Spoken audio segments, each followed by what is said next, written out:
Nous sommes de retour sur le plateau de Matin Bonheur et en plateau, nous avons des invités de la direction commerciale et marketing de la RTI. Le premier à se prêter donc à notre micro est donc Justin Anzian. Bonjour monsieur. Bonjour monsieur Sekongo. Ça va bien? Oui, super, ça Pas va. facile de réveiller, hein? Oui, justement, on tient, on n'a pas le choix. D'accord, On n'a avec pas vous le on choix. parlera donc des journées nationales des ressources C'est humaines. cela. Ben, merci de nous permettre encore une fois de nous exprimer. Alors, il s'agit des GNRH 2014. Ce D'accord. sont les Journées nationales des ressources humaines qui auront lieu les 17, 18 et 19 juillet 2014 à l'hôtel président de Yamoussoukro. D'accord. Alors dites-nous pourquoi des journées consacrées donc aux ressources humaines? Oh, ce sont des journées qui sont organisées par le réseau ivoirien des gestionnaires des ressources humaines, donc un réseau au service des gestionnaires des ressources humaines.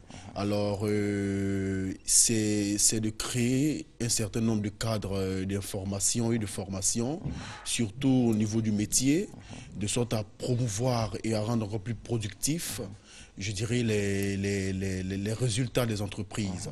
Parce que vous convenez avec moi que la qualité d'une entreprise passe bien sûr par des ressources humaines de qualité. Effectivement. Voilà. Donc le réseau ivoirien de gestion des ressources humaines, à travers un certain nombre de formations, à travers un certain nombre de, je dirais, d'événements et autres, faire l'exaltation même du métier des ressources humaines. D'accord. Alors, quel sera le programme?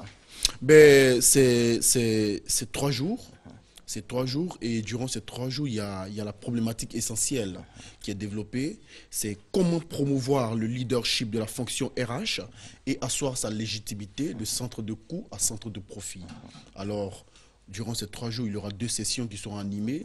Il y aura des sous-thèmes qui seront animés par des experts des questions RH, par des intervenants de qualité. Et je dirais, la formation, les journées nationales cette année seront couronnées par un déjeuner champêtre vers la fin des 3 jours et un somptueux dîner gala. D'accord. Est-ce qu'on peut rappeler le nom de certains formateurs?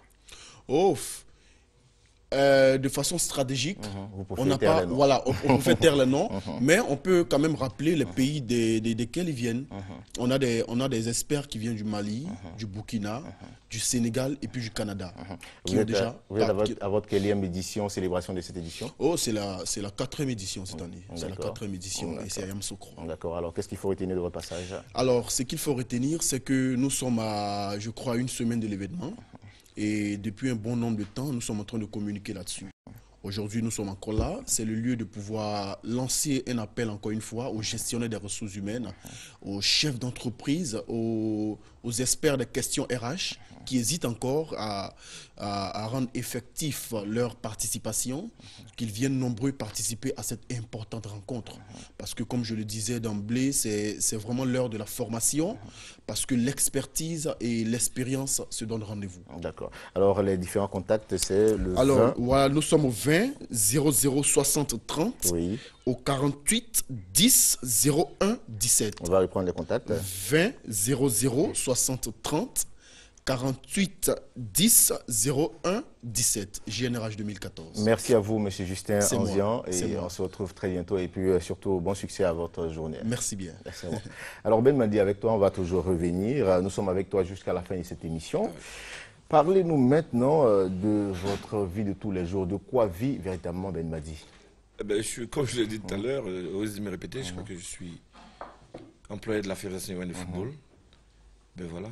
À part le foot, il n'y a pas une autre activité? Non, je crois que c'est mon milieu. Je crois que c'est mon milieu. Je crois que c'est mon milieu. Donc je vis du milieu, j'ai tout donné au milieu, donc en retour, je suis là. Je crois que je travaille à la Fédération ivoirienne de football, donc voilà.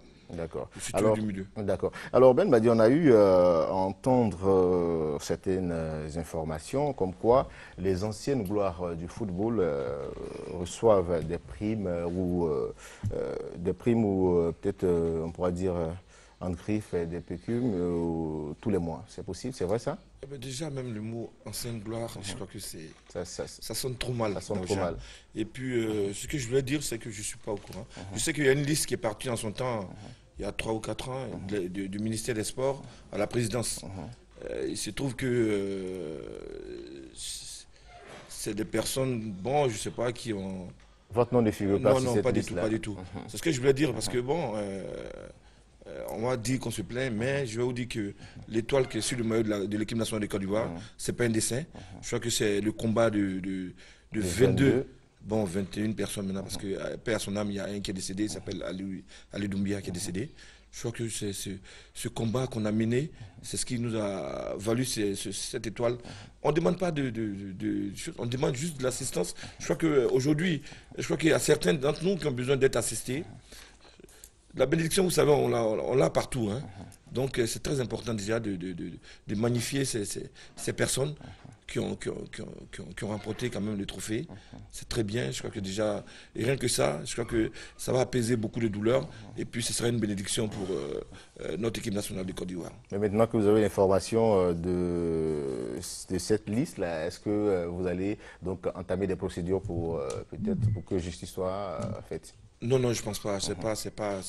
On ne commande pas, c'est pas à l'ordre du jour. Je crois que déjà, dans l'histoire du football ivoirien, on retiendra que l'équipe nationale de Côte d'Ivoire a déjà remporté une fois les trophées. C'est ça le plus important. Donc, au plus haut niveau, je crois qu'ils doivent comprendre que il y a des gens, quand même, qui ont donné leur sang et leur corps pour le pays, qui ont besoin d'être quand même, au risque de me répéter tout à l'heure, d'être récompensés. D'accord, d'accord.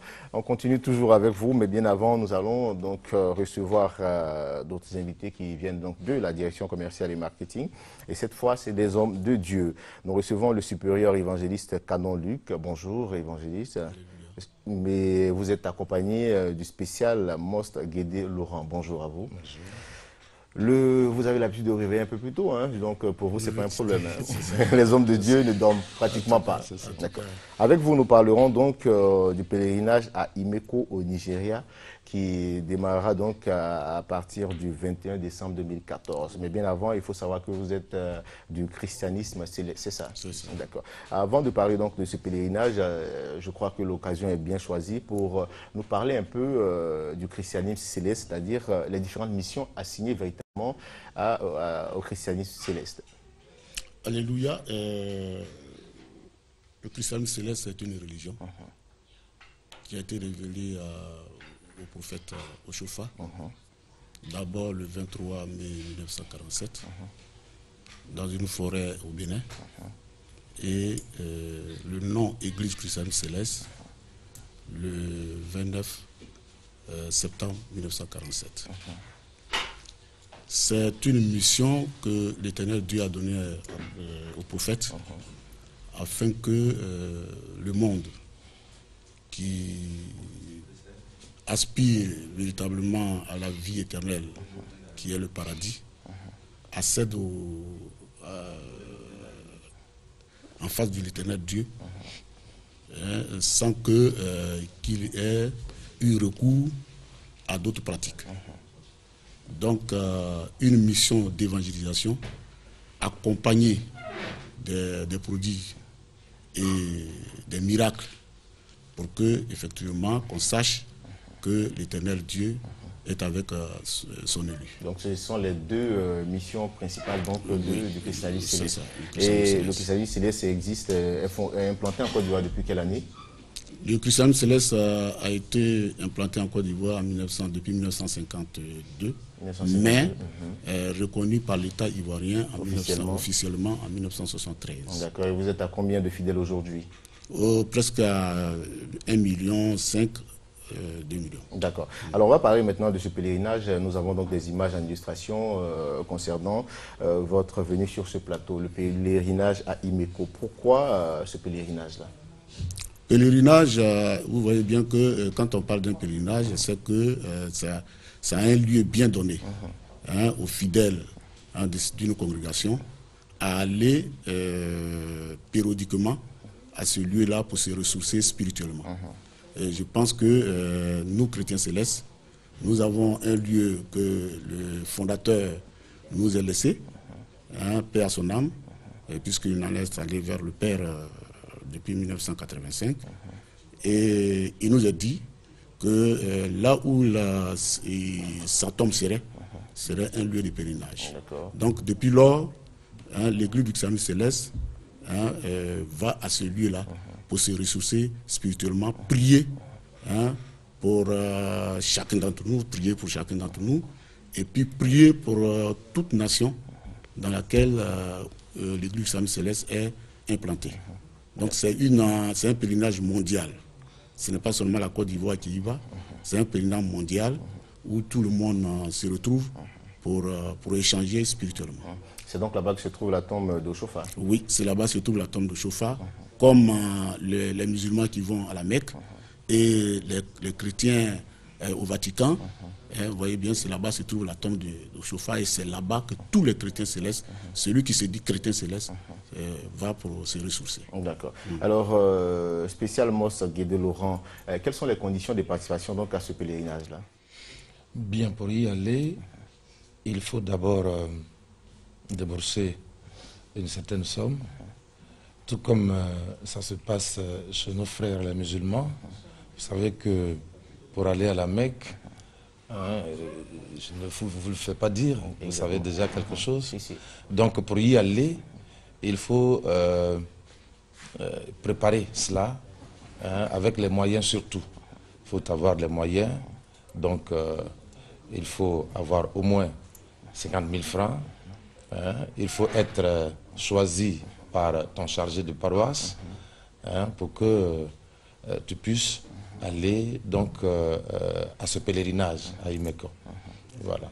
Les conditions principales, c'est le coût, c'est le choix que fait, n'est-ce pas, le chargé de la paroisse, le chef de la région, le chef de district, pour que chacun puisse faire ce pèlerinage. Voilà. Alors le coût, il est estimé à combien? À peu près à 50 000 francs. À 50 000 francs. Il faut dire que c'est un coût véritablement qui est réduit parce que si chacun veut, le diocèse veut appliquer un coût normal à tous ceux qui vont aller au pèlerinage, c'est à peu près 120 000 francs qu'il faut débourser.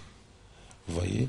Mais le diocèse, avec le chef, le supérieur canon Luc, fait mains et pieds pour permettre donc aux différents pèlerins de partir avec un coût réduit qui est de 50 000 francs. Pourquoi ce coût réduit et qui va payer donc cette marche? Parce que tout simplement, on essaie de voir un peu partout, mais surtout, je voulais faire un clin d'œil là-dessus, remercier l'État de Côte d'Ivoire à travers la direction des cultes qui l'année dernière nous a véritablement soutenus pour que nous fassions donc ce pèlerinage. Donc nous faisons la même chose. Donc vous attendez, qu'est-ce que vous attendez de cette année? Nous faisons toujours le clin d'œil à l'État de Côte d'Ivoire à travers le ministère voilà, des yeux doux, au ministère, j'allais dire, des cultes, voilà, pour toujours venir nous aider à pouvoir effectuer ce pèlerinage. D'accord. Voilà. Donc on va rappeler la date de ce pèlerinage et qui va durer combien de jours? C'est à partir du 21 décembre 2014 et le pèlerinage dure 7 jours. D'accord. Les contacts pour vous joindre en cas de besoin? Le 05 34 17 14. Le 48 35 47 22. Donc on va rappeler rapidement 05 34 17 14, le 48 35 47 22. Tout à fait. Tout a été dit. Hein. Il faut aussi dire qu'on lance un appel à tous les chefs de région. D'accord. À tous les chefs de région de nous envoyer vite les listes.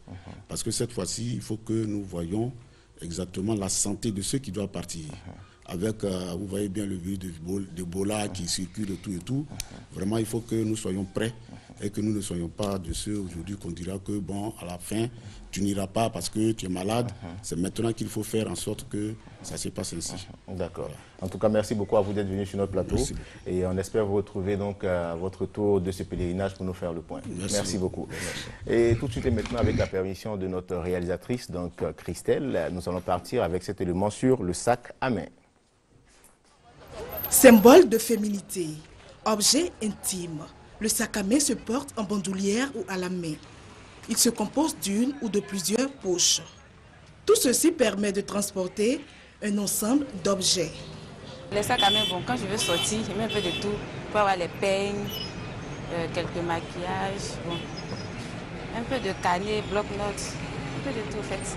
C'est quelle femme qui va sortir sans sac à main? Le sac à main, ça permet de ne pas trop se charger, mettre de l'argent, les portables, et si on a les documents aussi. Et on est à l'aise quoi. Le sac à main est classé comme un accessoire de mode. Il reflète le plus souvent la propre personnalité de la femme. Ça fait aussi, il y a des sens qu'il faut aussi élégant pour ton corps. Ça c'est bien, c'est comme un accessoire. En fonction de son habillement, un peu ton habillement que tu prends ton sac à main, ça rend plus joli, ça te donne un style. Voilà, c'est un peu ça. On peut casser les couleurs aussi. Tu peux prendre un sac rose avec la chaussure. En temps tu es en noir et puis tu as un sac rose avec une chaussure rose. Donc, ça se marie. En tout cas, ça fait dame, ça fait responsable parce que tu marches, tu es chargé, tu as les choses, tu as par-ci, par-là. Tant que tu as ton sac, tu mets un peu de tout dedans, tu es parti. C'est une femme par rapport à son sac. Idéal pour se rendre au bureau, faire du shopping, le fourre-tout est le sac à main du quotidien. Ici, nous sommes dans un magasin de sacs à main. Petit, moyen, grand. Tout pour le bonheur des dames.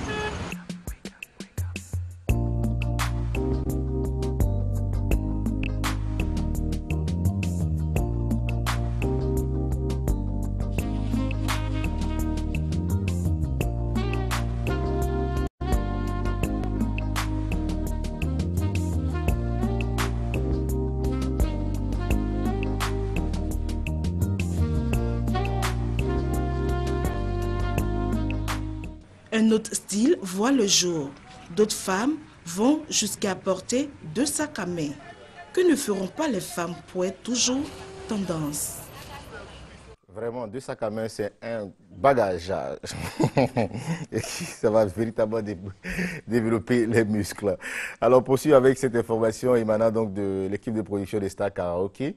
Avis aux candidats inscrits pour les auditions. L'équipe de production des Stars Karaoké sera à Korogo les 10 et 11 juillet, à Mans les 13 et 14 juillet, à San Pedro les 17 et 18 juillet et à Abidjan les 20 et 23 juillet. Rendez-vous de 8h à 16h, muni de votre code d'inscription. D'accord, à la suite donc de ce communiqué, nous recevons donc Isabelle Moreno. Bonjour. Bonjour Eric. Bienvenue sur notre plateau. Merci. Alors avec toi aujourd'hui, on parlera donc du blanchiment des dents. Tout à fait. D'accord. Pourquoi ce thème? Alors ce thème, parce que évidemment, tout le monde aimerait avoir des dents bien blanches. Les dents bien blanches, c'est joli, c'est un signal de beauté, de bonne santé et de jeunesse.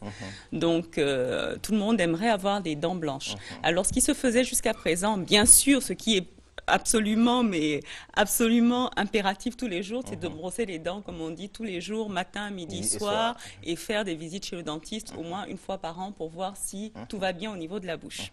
Mais à côté de ça, il faut savoir que les stars ont commencé à se faire des blanchiments dentaires chez les dentistes. D'accord. Et on a vu que tout le monde voulait avoir en fait les dents blanches, bien sûr. Même vous, tout le monde. Hein. Donc de plus en plus, les instituts de beauté et certains bars à sourire ont ouvert. Et en fait, ce sont des méthodes qui sont moins abrasives que ce qui se fait chez le dentiste, mais qui sont aussi efficaces. Un blanchiment dentaire dans un institut de beauté ou bien dans un bar à sourire, c'est quelque chose... C'est moins coûteux. D'accord. C'est moins coûteux. Je ne dirais pas que c'est moins efficace, mais c'est plus facile à faire, c'est plus accessible. Donc on gagne 1, 2, 3 teintes en fonction des dents. Donc je vais vous expliquer comment ça se passe en institut ou en... Alors, oui. Alors, ce qui se passe, on a un nuancier comme ça. Vous voyez différents types de dents. D'accord. Donc, qui vont des plus blancs jusqu'aux plus grises. Il faut savoir que le blanchiment dentaire marche mieux sur des dents jaunes que sur des dents grises. Et si on est grand fumeur, tout ça, ça ne sert à rien de faire un blanchiment dentaire, sinon juste après, les dents vont se regriser de toute façon. Voilà. Donc, je vais vous expliquer donc comment ça se passe. Le client arrive, on regarde sur le nuancier par rapport à la teinte de ses dents. On lui montre la dent qu'il a. Si par exemple sa dent est de cette couleur, on lui dit « Ah voilà, quand vous êtes arrivé, votre dent avait cette couleur. Maintenant, on va passer au blanchiment dentaire et après on verra combien de couleurs, combien de nuances vous aurez gagné. » Donc on met ça de côté, comme ça. On prend le kit. Alors c'est vraiment très très simple. Il faut savoir que... C'est très pratique. Hein? Oui, il faut savoir que c'est le client qui va s'occuper de lui, en fait. Parce qu'on n'est pas dentiste, donc on n'a pas le droit de toucher les dents des personnes qui viennent chez nous pour se faire des blanchiments dentaires. Donc comment ça se passe? Bon. On a une gouttière comme ça. Je vais vous montrer. Hop. On va ouvrir, voilà. Une gouttière. Donc, nous, on a juste le droit de toucher ça. Oui. Donc, on a une gouttière, on a un activateur. Là-dedans, on a ce qu'on appelle un doigt. Donc, c'est par là que ça commence. Donc on demande au client de mettre son doigt dans le papier, comme ça. On met un peu d'activateur. Il le passe sur toute la surface à blanchir, lui-même, hein, c'est pas nous qui le faisons. Il le met tout sur toute la surface à blanchir. Vous faites des recommandations, c'est tout. Voilà, on lui donne, on dit vous faites ça, vous faites ça. Donc il met ça sur ses dents comme ça, on dépose.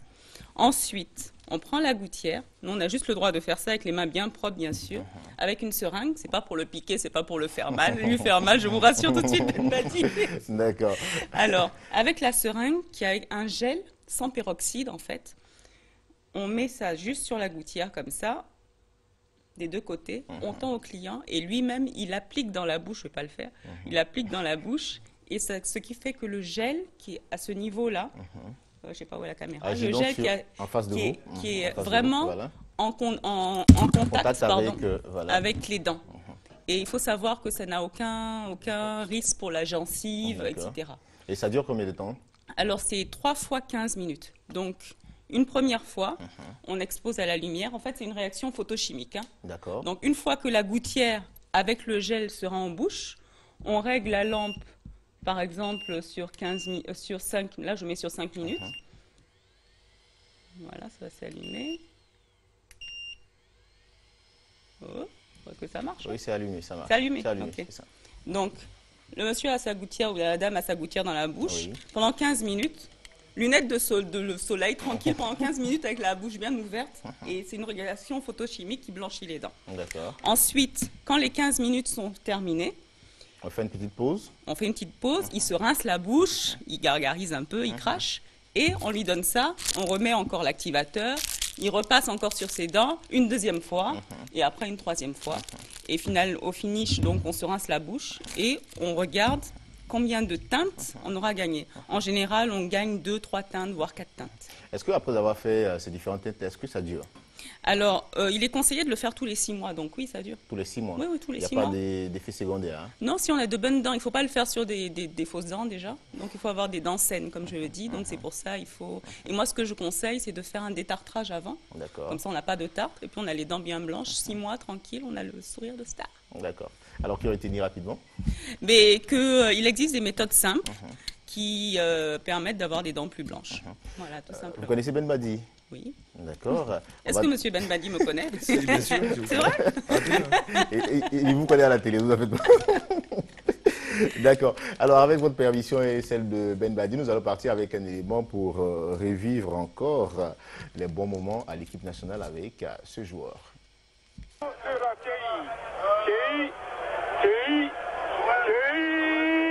Qui sort bien pour Serge Madi. Serge Madi pour Aboulaye. Aboulaye qui sort.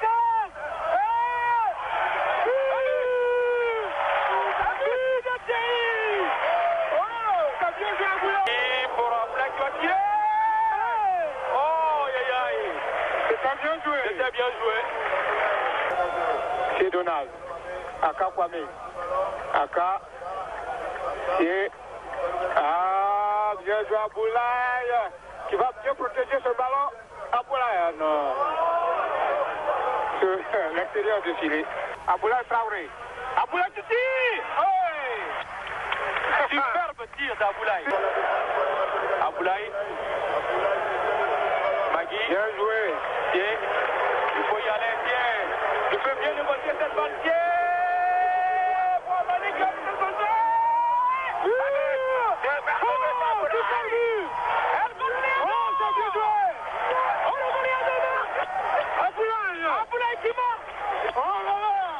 Voilà, moi, je pense que ça peut s'applaudir, hein, ça peut s'applaudir. Voilà. Moi, j'aimais particulièrement cette paire Thierry Joël et Ben Badi. Quand tu attends Aboulaye, Ben Badi, Thierry, et automatiquement, c'est un but. Voilà. À l'instant, la voix, si vous l'avez constaté pour les nostalgiques donc, du foot, c'était François Kouakou en son temps qui était journaliste sportif à RTI Sport. Voilà. Alors, Ben Badi, d'abord Moreno, après avoir vu ces images. Ah, vous savez, moi, le foot, j'aime beaucoup le foot, mais ça fait tellement mal que j'ai décidé d'arrêter de regarder. Mais à cette époque, il y avait beaucoup de joie. Ah oui, bien sûr. Alors, Ben, à cette époque, c'était Kasper Zak, si je ne me trompe pas. Il entraînait Kasper Zak, oui. Et l'ambiance avec lui Non, c'est un spécialiste, comme M. Kassoza, qui a été très intelligent en venant. Je crois qu'il a pu avoir une base des joueurs de la SEC et de l'Africa. Je crois qu'avec ce mélange, il a su asseoir une bonne base, qui a donné ce qu'il y en est, avec la 3e place en Tunisie. Jacques, j'ai une question qui me fatigue un peu l'esprit, c'est savoir, est-ce que votre succès n'était pas dû au fait que l'équipe nationale était constituée à 90%, voire 98% d'équipes de joueurs locaux? Oui, peut-être. Si on peut dire ça, mais je crois que déjà c'est l'esprit qui a été créé autour de cette sélection. C'est qu'on avait un esprit de famille, un esprit vraiment une bande de copains. Voilà, c'est ce qui a fait la différence. Et puis je crois que déjà, comme je l'ai dit, au risque de me répéter, on avait un repère qui était Gaïseli. Donc pour nous, même quand il y a des problèmes, je crois que ce monsieur nous a beaucoup aplani certains problèmes dans le groupe. Je crois qu'on a beaucoup à en tirer encore de vous, ces joueurs de 92 là. Vous qui avez donc fait plaisir à la Côte d'Ivoire, à notre premier président, Félix Houphouët-Boigny, qui était vraiment heureux, on peut dire aujourd'hui, il dort tranquille dans sa tombe là où il est tranquille avec cette belle victoire. Il a tant cherché, on s'en souvient, à la finale 92, là, il était même scotché devant son poste téléviseur pour suivre ce match et toujours en contact avec René Dibi qui était en son temps ministre des Sports. Je crois qu'on a eu un ministre des Sports quand même, je crois que moi, qui était très proche de son équipe et qui avait des mots justes, d'humilité, surtout pas d'arrogance, et qui savait prendre son groupe. C'est-à-dire qu'à Dakar, on était avec le ministre comme si on était avec notre ami. C'est-à-dire qu'il savait se mettre à sa place, il savait comment se fondre dans le groupe. Vraiment, c'était une bande d'amis, comme je l'ai dit. Donc, pour nous, c'est des personnes et le fameux doigt, je me souviens, ce doigt dans le public, à Guaméné. Je crois que peut-être qu'il faisait un signe pour dire qu'il avait une sensation. Non. Il avait la sensation qu'on devait gagner, peut-être. Donc, je crois que peut-être c'est ce qui a fait qu'il a levé son doigt.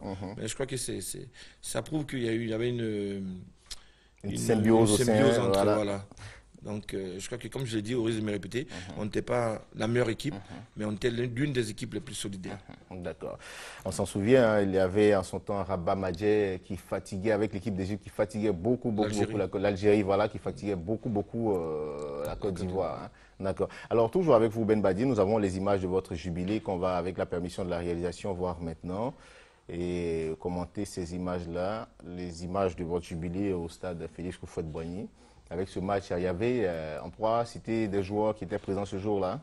Il y avait presque tous les amis de 92. Il y avait le ministre en son temps des Sports de la Guinée, Titi Camara, qui était venu. Et j'ai vu presque tous mes amis. Et là, j'avais pris un peu de poids encore. Juste un peu, ouais. Bon, j'ai aussi, il y a le ministre Legré, vraiment, qui était au stade avec le ministre Dibi. Je crois que le ministre Legré a Magui Serge qui est là. La bande des 92, Magui Serge, Louis Ruffin, Alassane Ouattara, et qui est encore Didier Otokoré. Ils ont tous grossi, hein? Ouais, mais juste d'un bon point. Diaby Sekana, Dao Lassina.